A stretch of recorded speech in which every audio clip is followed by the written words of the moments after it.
guys, and welcome back to another My Hero Academia video. In today's video, we're going to be doing a live reaction to Chapter 264, which I am super excited to get into because, of course, Kaminari, or Denki, is getting his spotlight for once, and I feel like the spotlight's going to shift to a lot of the UA students that we haven't seen in quite some time, or haven't really been given the opportunity, so I'm really stoked. Aside from that, here are some comments from my last video that I thought were really interesting, and some theories. If you would like to be featured in my next video, go ahead and leave anything you would like to comment down below. Any comments, any theories, any opinions, and you have a chance of being featured in that, so go ahead and do that if you would like to.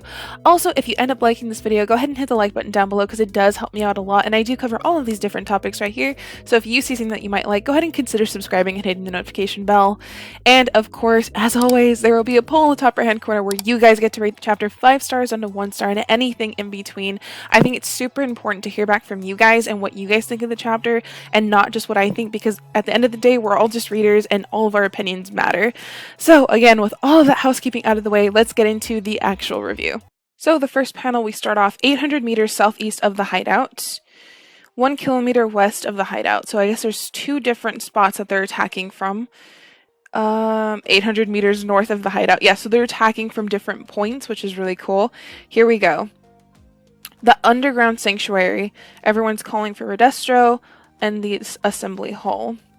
Yes, I can hear you loud and clear. What is it? Today's conference is of dire importance. We can't afford any disruptions. Heroes are coming. And he just looks distressed, mad, all of it at once. Our comms are jammed and the only way out is through the mansion. A ridiculous number of heroes showed up out of nowhere. They got the whole hideout surrounded. Huh? Is he... He's a little bit of a worrisome character because, as we saw, he put up an amazing fight against Shigaraki, of course, until Shigaraki went OP, which was really cool, but he is a troublesome character, so I would hate to see who's going to end up fighting this guy. Yeah, ooh, this just gives me chills. Stellar work charge. Wow. When I said in last chapter that Cementos was really giving it to him, I meant it. I mean, just look at that. That looks like a tsunami of just cement, which is insane. And the fact that he's able to do that without harming anybody inside, because of course heroes cannot kill the villains or anything like that, so he's being very calculated with what he's doing. Incredible. Absolutely incredible. Thanks a lot. Electrification by the looks of it. But how many volts?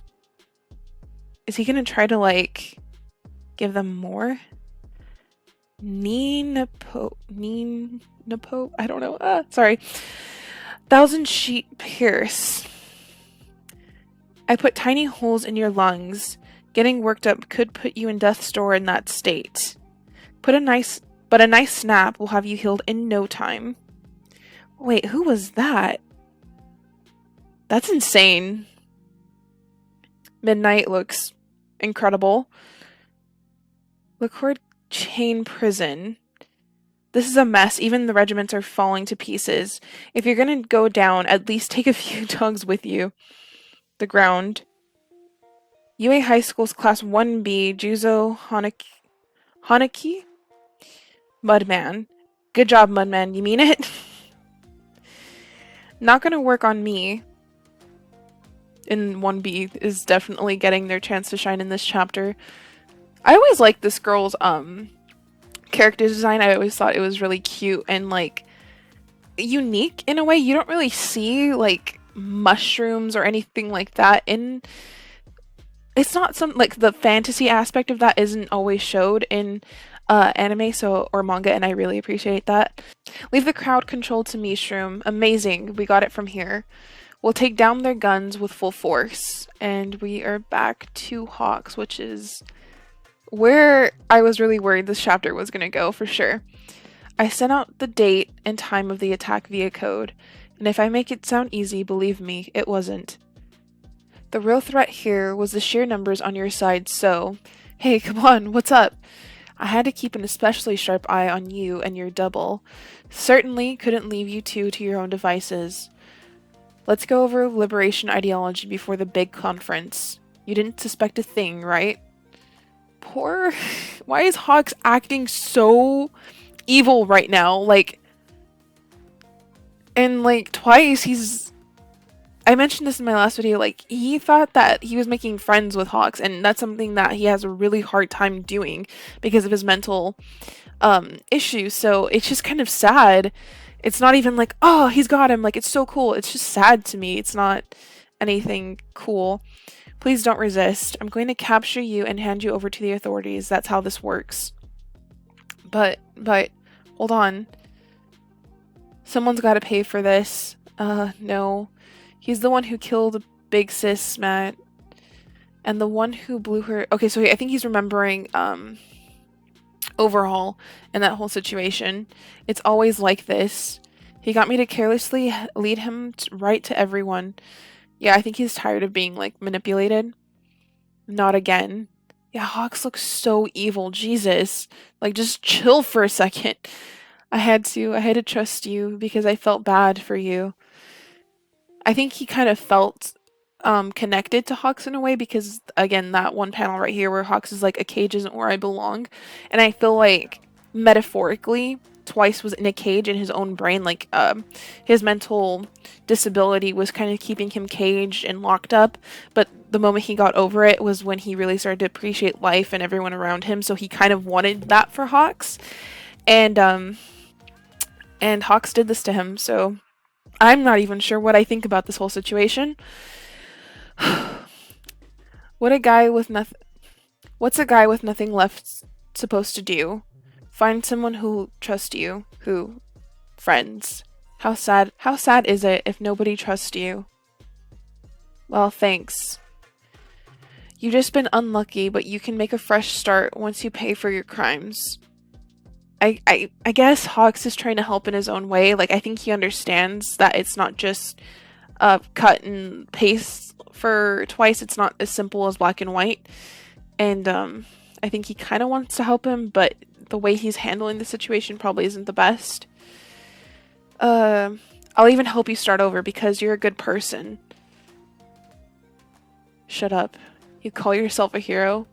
Fresh start? That's a load of crap. Stop that. Come on. And he's like shouting at him to stop. As for what happens to me, I stopped giving a damn way back. And he's gonna fight. He's gonna fight. I don't want to fight you. Well, good for freaking you. And, I just don't want to know. I mean, I want to know what Hawks is capable of in this situation, but at the same time, it's just like a no-one wins situation, if that makes sense. I'll trade my soul for the League's happiness. Sad man's parade. And Hawks looks sad. I feel like Hawks might even be able to handle Twice, because he doesn't look very worried. He looks more sad for what he's about to do. And that's the scary part. And then we have Dabi. Twice. This isn't your fault. As always, scummy heroes are to blame. Okay, couple things about that. That's the end of the chapter, but I do think that that's a cool little sentence for character progression. Dabi, I always thought Dabi was kind of aside from everyone else and not really caring, but the fact that he took a second to kind of step back and be like, Twice, this isn't your fault, and then get enraged that it's the hero's fault. Him rushing to, I think, Twice isn't going to be a fight between him and Hawks, I don't think. I think Endeavor... Okay, hear me out. Because there was a connection between Endeavor and Hawks, I think the first place that Endeavor's going is to Hawks. And so I think Endeavor might intercept Dabi on the way there, and it's going to be leading up to another meeting between them, and we might get some answers between if Dabi is related to Endeavor. So I'm really oh my god, this... Is it, like, I don't see the bug in real life. That's what's kind of weirding me out. Okay, anyway, I'm just wondering if we're going to get answers about that, because that's something that's been teased just as long as the doctor situation with Deku, and whether or not that doctor has been the one that's been dealing with All for One, and if maybe Deku's quirk got taken away. I think we're going to get a lot of answers in this arc, and that's so crazy. I really hope that's the case. Again, let me know what you guys think. I know I was kind of a little all over the place in this video. I think I'm just kind of feeling a little out of it with all the panic that's going on, and like I don't know, just been feeling really anxious. I have like an anxiety thing. So sitting down and reading was a little difficult. My brain's like really scattered. So I hope you guys enjoyed this. I hope you guys enjoyed the better video quality as well. I was able to get my hands on a camera. So that's really cool. Thanks, Erin, for the camera. And comment anything you would like to down below and you have a chance of being featured in my next video. I hope you guys are staying safe and healthy, and I will see you guys in my next video. Bye!